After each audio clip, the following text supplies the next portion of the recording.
আমি যে তোমাকে বলছি তোমার জন্য যথেষ্ট কারণ না এটা? না, যথেষ্ট নয়।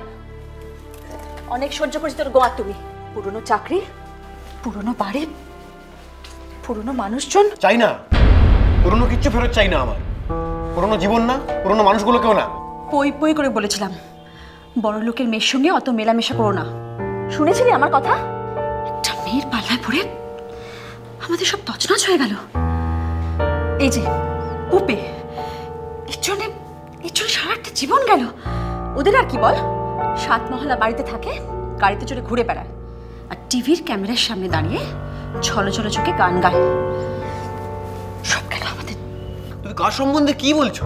কেন, ভুল বললাম নাকি কিছু? ওই যে পুপে একাই আমাদের জীবনটা তছনছ করে দিল। কি কখনো যে তোর সঙ্গে দেখা হয়েছিল? মা তুই চুপ করো। উপে না থাকলে আমি। তুই বেঁচে যেতিস। উপে আমাকে ভালোবাসে। জানা আছে ওইসব শখের ভালোবাসা। প্রথমে ভালোবাসার নাটক করবে, তারপর সব মিটে গেলে ছুঁড়ে ফেলে দেবে। কিরে গোড়া, কি হলো? শোন, খাবার ফেলে যাস না। গোড়া শোন, গোড়া গোড়া শোন।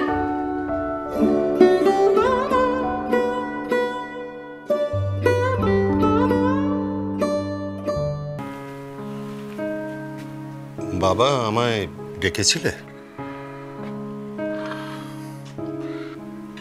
তোমার কি হয়েছে বাবা? এত চিন্তিত, এতটা অন্যমনস্ক তোমায় তো বহুদিন দেখিনি। চিন্তার কারণ আছে, গভীরভাবে চিন্তার কারণ আছে। একটা প্রতিকূল পরিস্থিতিতে পড়ে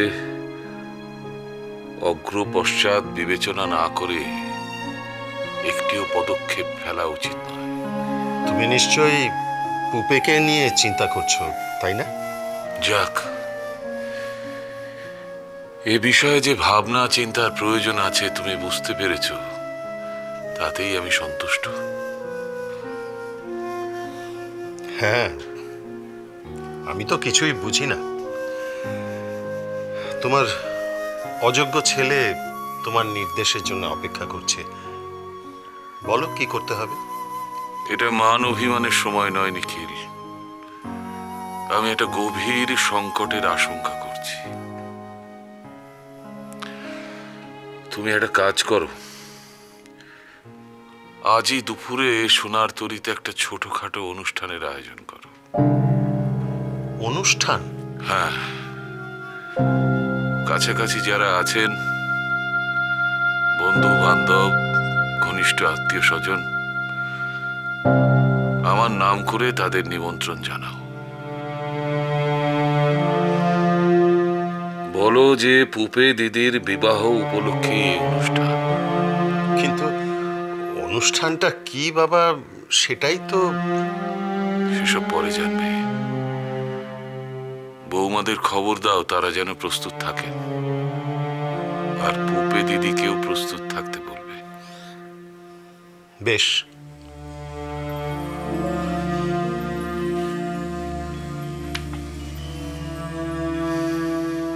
কানাই, যাও তো আমার জন্য 1 কাপ কফি করে আনো। না না, কানাই এখানে বইয়ের কাজ করছে, এগুলো থাক। আমি বরং বলে দিচ্ছি, শিখা আছে রান্নাঘরে। না, তোমার কোথাও যাওয়ার দরকার নেই, কানাই যাক। শিখার হাতের কফি আমার একেবারে বরদাস্ত হয় না, জানো তো। আমি যাচ্ছি বর্দা, আমি এখনই নিয়ে আসছি। তুমি শোনো এখানে একটু। শোনো না, এদিকে কথা আছে। আবার কি হলো? বসো, বললাম না কথা আছে।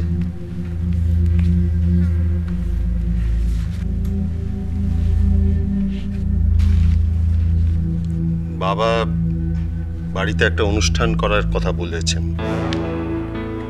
অনুষ্ঠান? পুপের বিয়ে উপলক্ষে। কবে? আজই দুপুরবেলা। 2-4 জন নিমন্ত্রিতও আসবেন।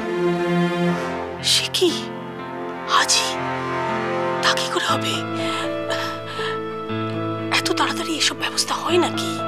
সেসব নিয়ে তোমায় ভাবতে হবে না, অতিথি আপ্যায়নের দায়িত্ব আমার।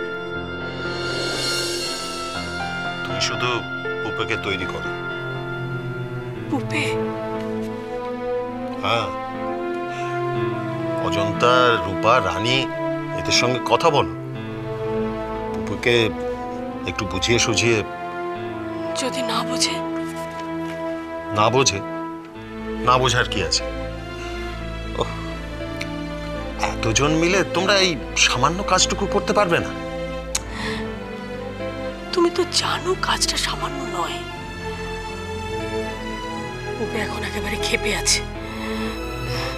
এখন সকলের সামনে যদি তেমন কিছু বলে দেয়, বেমানান কিছু করে ফেলে, তখন? অত কথা আমি শুনতে চাই না, আমার সময় নেই, আমার অন্য কাজ আছে। বাবার নির্দেশটুকু তোমাকে আমি জানিয়ে দিলাম, বাকিদের বলে সেই ব্যবস্থা করো।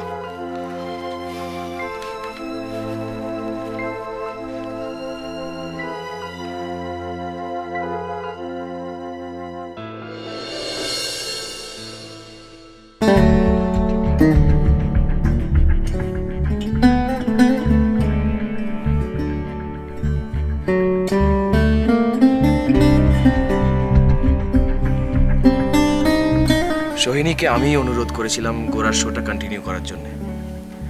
সে আমার অনুরোধ রেখেছে এবং তার জন্য আমি ওর কাছে অত্যন্ত কৃতজ্ঞ। ওই যে পুপে একাই আমাদের জীবনটা তছনছ করে দিল। কি কখনো যে তোর সঙ্গে দেখা হয়েছিল?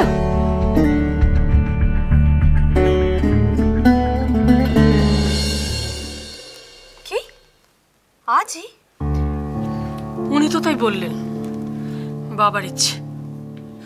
পুপের কাল রাতে যা মূর্তি দেখলাম, তারপরে ওকে এসব কথা বলবে কি? বলতে হবে কেন ওকে? ও কাল লোকজনের সামনে না বেরোলেই হলো। তোর কি মাথা খারাপ হয়েছে রূপা? হ্যাঁ, পুপেকে নিয়ে অনুষ্ঠান আর পুপে আসবে না সেটা কখনো হয়? মানে সেসব বলতে পারবো না, উনি বলেননি। তবে পুপের বিয়ে নিয়ে কিছু একটা, সেটা বুঝতে পারলাম। অদ্ভুত ব্যাপার তো, পুপের বিয়ে নিয়ে অনুষ্ঠান, অথচ আমরা কেউ জানবো না, আর পুপেও।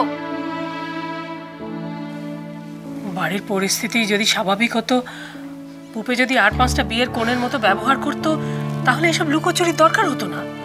না না, পুপের যদি বিয়েতে মত না থাকে, তাও ওকে এসব নিয়ে কথা বলে কোনো লাভ আছে রূপা?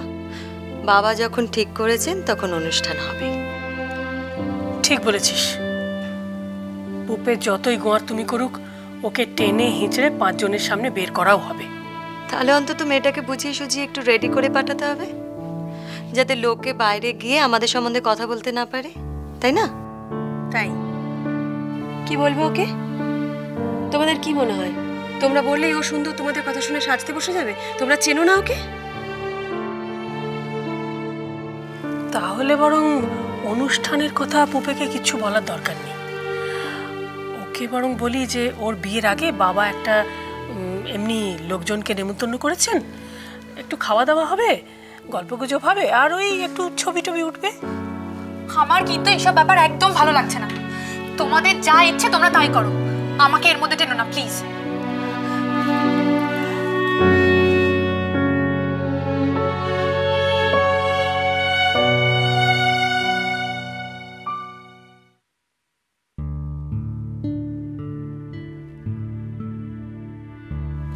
দেখিস বাবাঙ্গুল,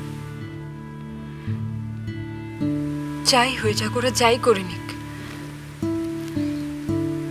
আমি হেরে যাব না, কিছুতেই না।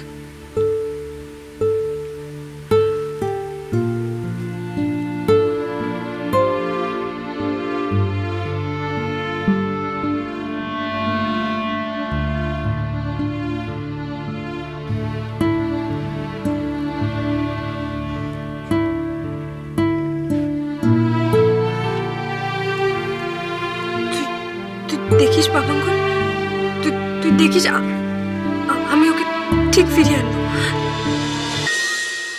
গানের পারে